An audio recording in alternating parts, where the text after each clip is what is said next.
ಕೆಲವೊಂದು ಕಾರ್ಯಗಳು ಸಫಲವಾಗುತ್ತಾ ಇಲ್ಲ, ಬರಬೇಕಾಗಿರುವಂಥ ಆಶೀರ್ವಾದಗಳು ಬರುತ್ತಾ ಇಲ್ಲ, ನ್ಯಾಯವಾಗಿ ತಾನೇ ಸಿಗಬೇಕು.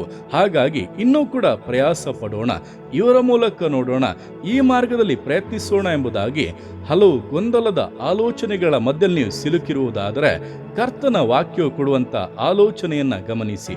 ವಾಕ್ಯವು ಹೇಳುತ್ತದೆ, ಯೆಹೋವನ ರಕ್ಷಣಾ ಕಾರ್ಯವನ್ನು ಎದುರು ನೋಡುತ್ತಾ ಶಾಂತವಾಗಿ ಕಾದುಕೊಂಡಿರುವುದು ಒಳ್ಳೆಯದು ಎಂಬುದಾಗಿ. ಹಲವು ಕಾರ್ಯಗಳ ಗೊಂದಲಗಳನ್ನು ಬಿಟ್ಟು ಕರ್ತನಿಂದ ನನಗೆ ರಕ್ಷಣೆಯನ್ನು ಉಂಟು ಮಾಡುವುದಕ್ಕೆ, ಈ ಕಾರ್ಯವನ್ನು ಸಫಲ ಮಾಡುವುದಕ್ಕೆ, ನನಗೆ ಬರಬೇಕಂತ ಆಶೀರ್ವಾದಗಳನ್ನು ಪೂರ್ಣವಾಗಿ ಅನುಗ್ರಹಿಸುವುದಕ್ಕೆ ಸಾಧ್ಯ ಎಂಬುದನ್ನು ನಂಬಿ ಆತನ ಪ್ರಸನ್ನತೆಯಲ್ಲಿ ಕಾದಿರಿ.